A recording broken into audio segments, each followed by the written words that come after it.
This is Mike. And this is Tim. From WODE, and you're listening to What's Metal. Okay, so we're in Göppingen at the legendary Zille, a venue that we've been to fairly frequently in the past. I believe WODE are playing this venue for the first time, is correct? That's right, yeah. Our other band is playing tonight as well, Aggressive Perfector, and Tim's other band, Heavy Sentence, played here together about 4 years ago, which is how we came to get in touch with Christoph again about this show. Yeah. So it was a no-brainer to book that show here and to agree to play, or? It was great last time because they go to a lot of trouble to make it like a special show. They drew our the Heavy Sentence logo and the Aggressive Perfector logo, and then made us sign it. That's still up on the wall. There's like canvases of all the bands that have played here with their logo on it, and they've all signed them. So yeah, they go to quite a lot of trouble to make it a special thing. So we want to come back. So it's probably more than 2 years now since we got the promo version for the current album, Burn in Many Mirrors, that was released through 20 Bucks Spin. So is this now like a tour to promote that album, or what have you been doing in the meantime? Do you have new material as well, or how do you see this? I suppose it is kind of because the album was released in 2021 and we couldn't tour, obviously, because of the lockdown. So we've been writing a lot since then. We've not been able to do much touring until now. So this is kind of the last probably bit of touring for the album that we're going to do, and we've been writing for the next album, which is probably like more than halfway done. We're playing a lot of that.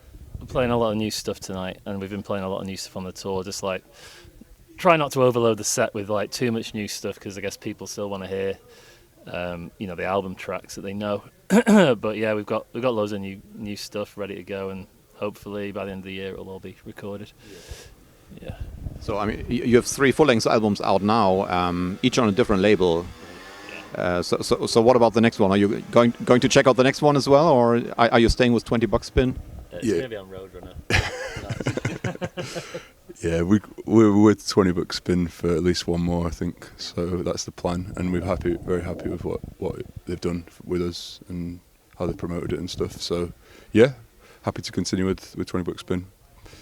I think the current album is really like a masterpiece.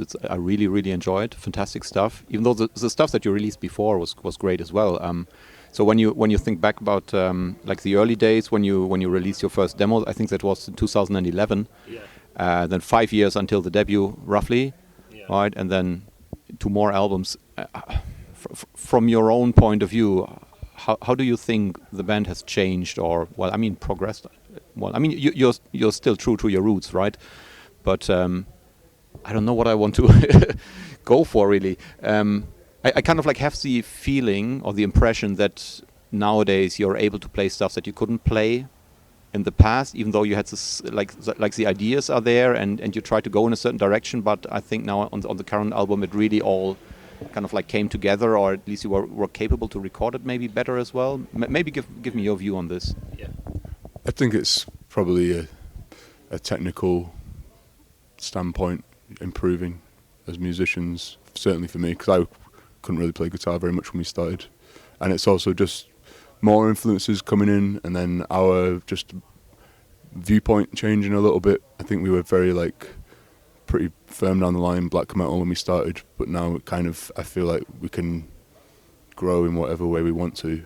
It's not so much, there's no ideas don't get kicked out for not being this way or that way. We kind of develop things based on how we feel at that time. I think it's being more confident as well. Just that, we can throw different styles together and make it work. And it can still just work as a whole piece of music. It doesn't have to just follow strict style guidelines or anything like that. So I think it's just becoming more confident with that, I think, as writers. Yeah. And it's still, that's it. It's got to be coherent. It's got to make sense together. But drawing from lots of places, not just 1 or 2 places. Yeah. I think what you are explaining right now, like a good example for that might actually be the opening track of the current album. because, like, yeah, from my point of view, what puts it into the black metal category would be the vocals, maybe. So if you imagine the same song, but with more like thrash metal leaning phrasing or production for the vocals alone, it would pass as a thrash metal song, maybe. If you would do it with death metal vocals, it might pass as a death metal song, actually, no? Yeah, I think so.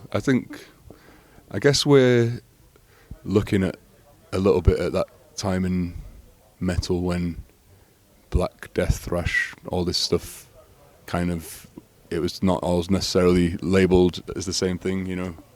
We kind of, maybe a little bit before everything became, this is how this is done, it's like the bands were trying to mix different styles and it was just what they called black metal, but it might sound totally different to a band who you know as black metal today. I do know what he means. Do I know what But yeah, you know, like something like Tormentor or something is like very thrash, but it's also very black metal as well. So yeah, you know, I guess drawing on that kind of stuff a bit. We played with Mystify the other day, and I think they're a good band like that because it's death metal as well, and it's kind of doomy and thrash and theatrical, and it's like keyboards and stuff, but it's black metal at its heart.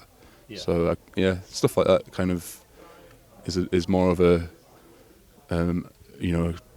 a band we look to, I guess. Mystifier played here just 1 week ago, actually, on very short notice. It was absolutely insane. It was really insane. We played with them in Belgium the other day, and it was like, I was just stood there thinking, this is like definitely one of the best gigs I've ever been to. It's just so great. But it was in like a tiny little, it was like someone's garage, and there was like 40 people there, but they were just incredible. Yeah, they just had it. Yeah. So, like initially, you mentioned you're playing with two other bands as well, yeah, Heavy Sentence and Aggressive Perfector. Like, how do you manage? I mean, there are so many people that are barely able to hold one band together, right? And you're playing with three, right? Tim's in three, I'm in two. Yeah, okay, but still, is it not like a bit too much? How do you coordinate all of that? What you do is you just use all the same people, and it's just change the name. Because I mean, all of Aggressive Perfector are in WODE, and then like two of Heavy Sentence are in WODE.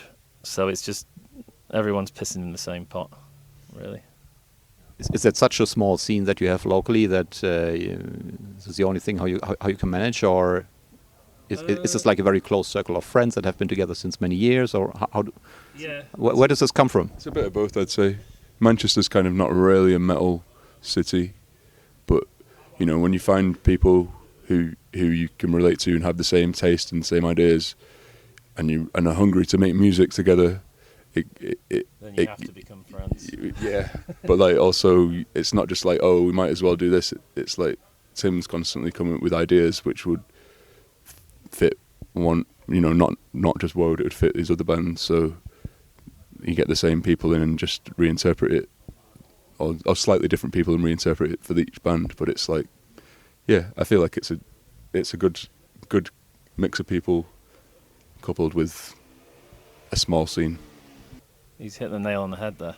And at what point do lyrics come in? Because I think for WODE, I would think that they are fairly elaborate. I really like the lyrics, yeah. So they have a certain, maybe poetic value, yeah. They're not pretentious or whatever, right? Are the lyrics, or maybe some kind of like an urge to express yourself, is this kind of like then directing the music as well? And will this force certain songs to become WODE songs instead of ending up in Aggressive Perfector? That's interesting. I think it's musically we kind of decide when a riff comes out if it feels right for the band before any lyrics come in. But then the lyrics come later, but there is usually like a theme and like a lot of ideas that are trying to express. But the first and foremost is the music. You know, when we're jamming, like I'll just be coming up with words off the cuff, like just to get the rhythm. That's the main thing, like how it sounds. And then some of those words might stay in, and I'll work it around it into like a whole picture. But yeah, the most important thing is that it sounds good. It's not like there's a sort of big bin of riffs and we just sort of like pick one out and be like, this is a WODE riff now, or you know, everything. Like I write a lot of riffs for the band too, because I'm a guitarist as well. which is what I do in Heavy Sentence. And you know, whenever I come up with something, I'll know whether it's like a WODE riff or an aggressive perfector riff. I mean, that's Dan's thing, really, aggressive perfector. You know, WODE or Heavy Sentence are kind of miles apart stylistically, really. So yeah, there's not much overlap, although it's increasingly it does maybe a bit now, yeah. Maybe a little bit more. Yeah, because there's a lot more like heavy metal stuff coming into the WODE sound as we progress, which, you know, I like. I think the current album has a fairly striking cover art. Well, obviously this is for radio, so we can't show the listeners. Yeah, but maybe you can briefly describe what can be seen on the cover, and maybe how this is linked to the lyrics and the symbolism that you're using there. Okay. So the cover is like a triptych of 3 paintings. It was done by an Argentine artist called Santiago Caruso, and he essentially, we tried to give him a bit of a brief, but he reread the lyrics himself and interpreted the triptych was our idea, but he interpreted the imagery from the lyrics. But essentially, each side of the outer side of the triptych is kind of, it's like sort of a progression of saints, I suppose, going from like the holy to the damned at the bottom, kind of headless, and yeah, they become more beheaded as you go down the cover. More of them are being beheaded. Yeah. And there's a spine in the middle. The spine is like a ladder, I suppose. It's that comes from the lyrical idea of like, it's sort of like, it's based on the idea of Jacob's ladder, but it's more of a inversion of that. So it's a ladder which takes you downwards to somewhere.